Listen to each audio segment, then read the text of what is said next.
A demonstration in making felt by Mary Ross.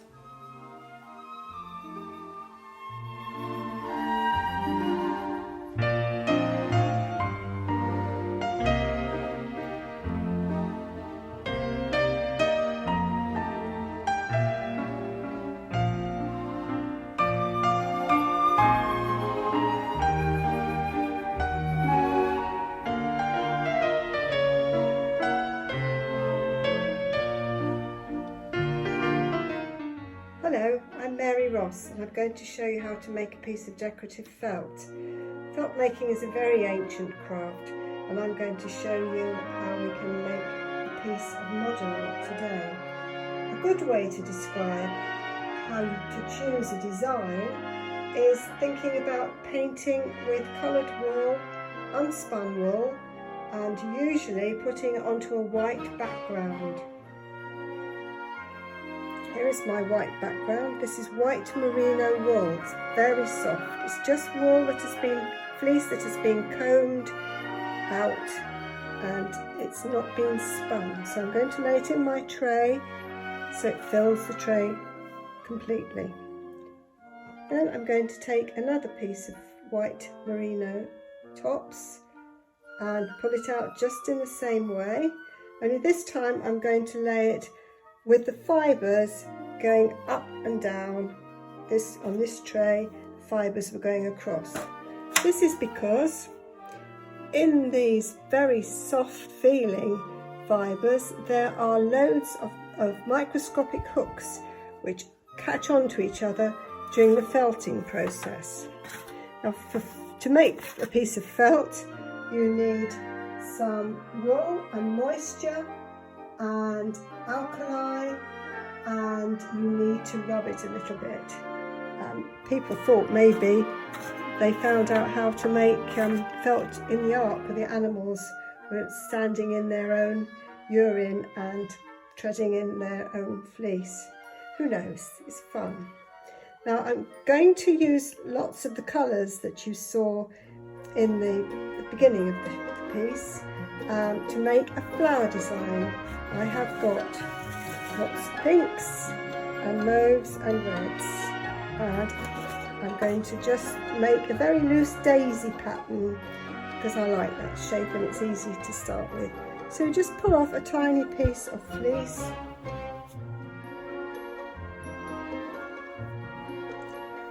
It's quite nice to tease it out like this so it makes a sort of teardrop shape, a raindrop shape. And I'm going to put it in, and that's going to be the basis of one of my petals. Next I'm going to choose a different pink. I'm just going to pull off a tiny weeny piece and I'm going to paint that over the top of the first one. If you think about painting, you're blending colours a lot. Right, I'm going to carry on with that colour to make another petal.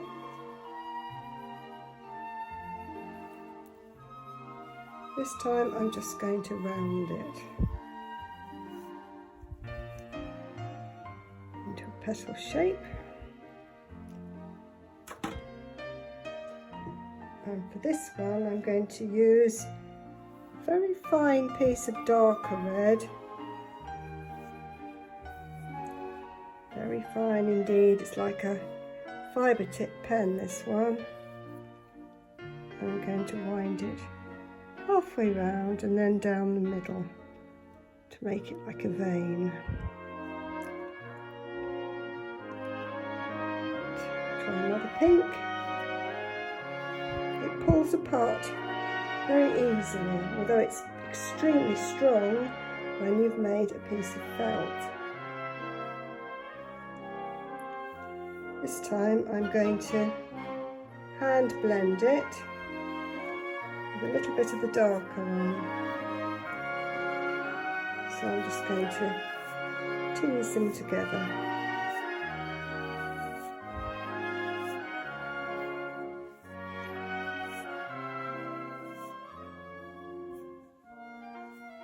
And again I'm going to round those into a petal shape.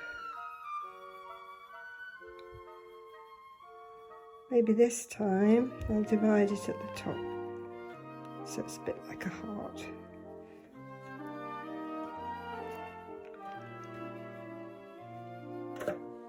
Two more.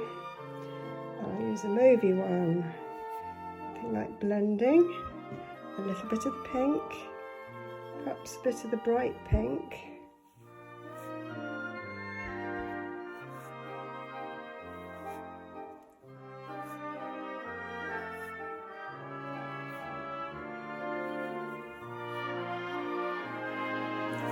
You can also use a carder to do this, which will go on until it's blended into the most wonderful mixture, but it's with small bits, it's fine, just to use your hands.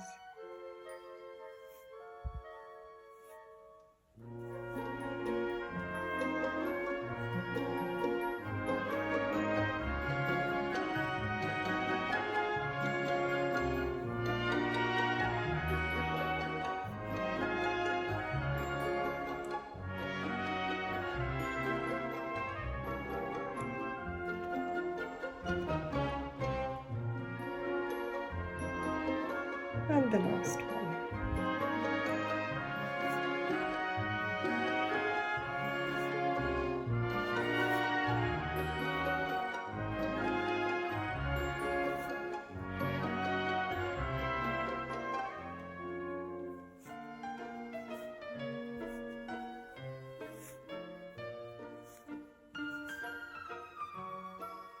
A little bit of dark.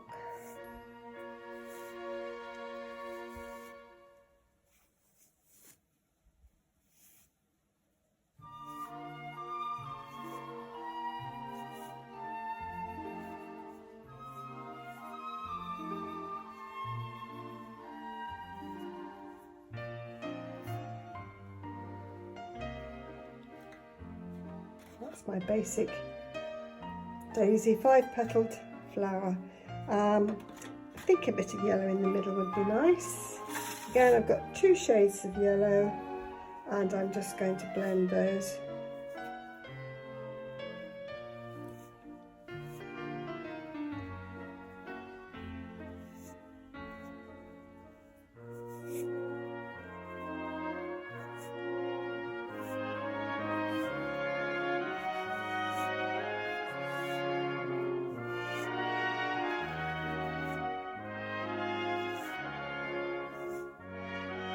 So this is really like mixing up paint on a palette, just changing the tone very slightly.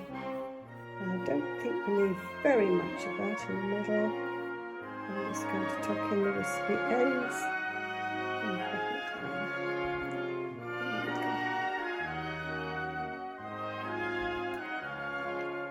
Now, although I've chosen a design that's fairly basic, you can of course have a lovely abstract design. Just put down the colours in lines, in patches, in blobs, in circles, however you wish.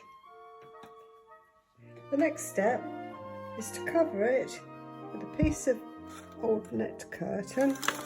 This is to keep everything in place while you start felting, and then to pour over some warm soapy water.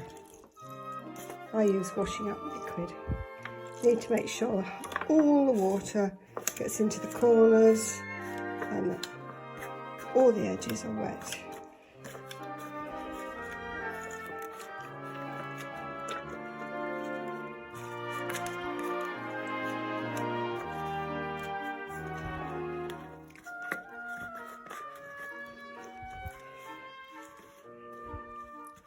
So this is the first step in transforming your wool into a piece of felt.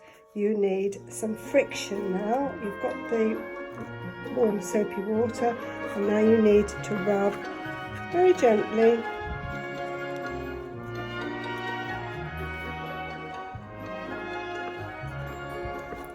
So this friction is encouraging all those little hooks in the fibres to mesh together and stay in place. Of course, you know that when you accidentally felt something in a washing machine, what comes out is a lot smaller than what you started with, and that's what you'll see happening as this felt piece is made into a good piece of felt. It will get much smaller.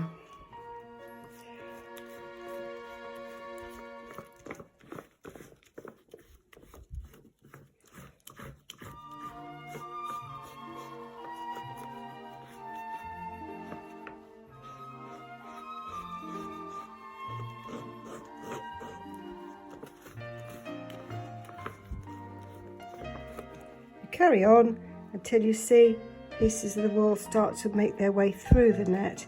Then you know you've got quite a good surface already to do some rolling with.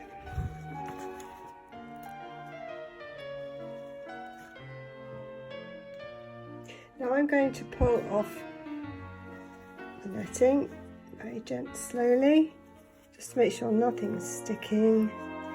It's coming away beautifully.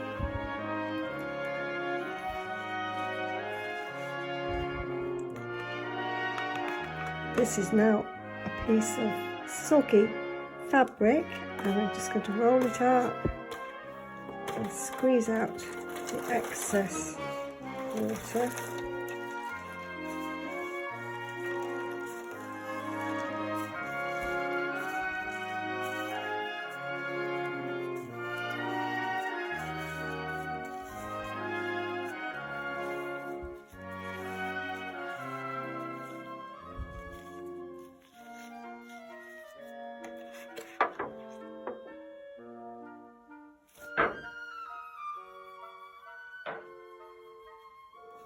And put it onto a mat.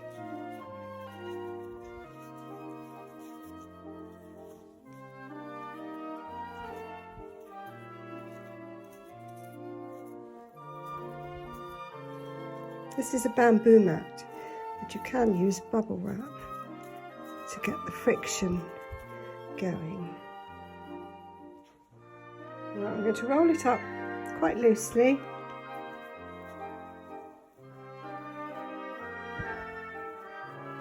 It's on a towel, and now I'm going to roll it about 20 times.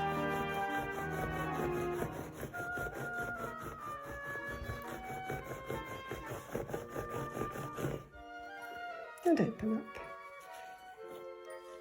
It's changed already, and you can see the edge that was in the middle of the mat where it was rolled up first is quite a good strong edge. So I'm going to turn it round 1/4, just rearrange that piece, tuck it in and start again.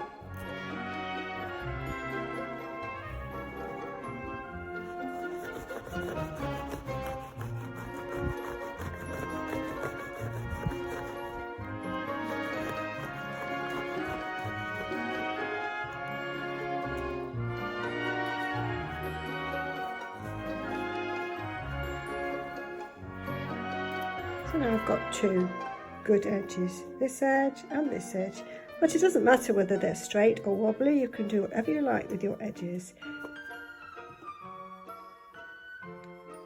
I've been rolling with this for quite a while now.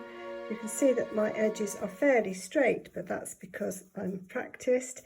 If I wanted to make them shell shaped, I could pull out little picots and let it dry like that. You can tell when a piece of felt is felted by trying to push your finger through it. It won't go through.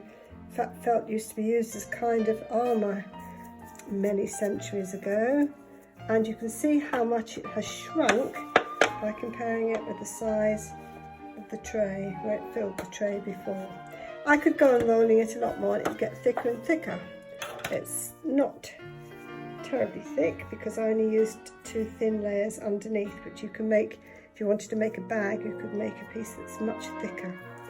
If you come to a workshop, you'll make a piece like this, just work out how felt works, and then you'll make another piece using lots of silk threads, silk fabrics, all sorts of exciting things incorporated in your surface, so it looks really fabulous, like some of the pieces you see in the photos at the beginning. Hope you'll feel inclined to come along and have a go.